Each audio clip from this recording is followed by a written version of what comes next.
Well, we had a couple of friendlies in the September window. So, we've worked with the team consistently really throughout the year. So, in terms of building up to the qualifiers, things have gone pretty well. Um, so, I'm reasonably happy with the progress we've made. And obviously we've got the squad in at the minute. And we're looking forward to the 10th.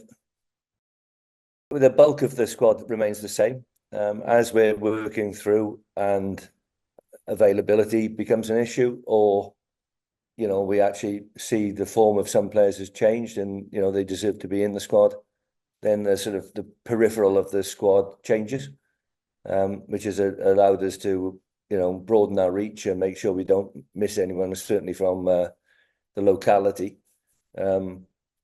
There are issues with our overseas players, as you well know, with passports and the like. So some of those players we just simply can't have at the minute. And in terms of the group itself, because we've spoken to some of the coaches from Papua New Guinea and Solomon Islands, both of them have coaches that have just joined.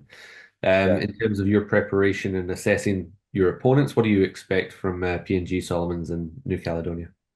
Well, there's an element of the unknown because Josh and Felipe are new there. So ultimately, you know, um, what has happened in the past might not be, how they've played in the past might not be the case moving forward. So we'll prepare for that. We'll prepare for the what ifs. Um, obviously, we do our analysis, but there are games past when those coaches might not have been in place. So it's a little bit of the unknown, but it is what it is. And in terms of the format itself, obviously you'll have this first match in Suva this month, and then there'll be a little bit of a gap until the second and third group stage matches. How much time do you anticipate that you'll have with the squad between those two dates to continue working with them? Well, we have something like a 2 week break, and then we're back in. So that's 10 days or some 11 days prior to the first fixture in November. Um, so I'm more than happy that the lads have a break. I think it's important that they refresh in terms of mentally as much as anything. Get back to family, refresh, and then we bring them back in.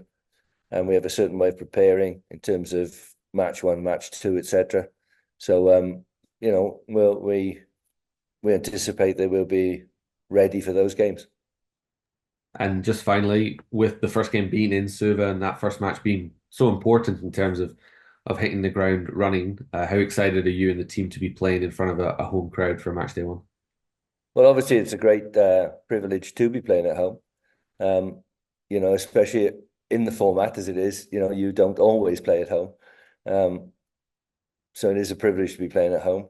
Yeah, we're looking forward to it. We are excited about the possibilities and the anticipating the game. We know it'll be a tough outcome. In our recent games, I think we've played the Solomons 4 times, or maybe slightly more in my tenure, and I think we're pretty much even Stevens at the minute. So we anticipate a tough competitive game, and we'll just do our best.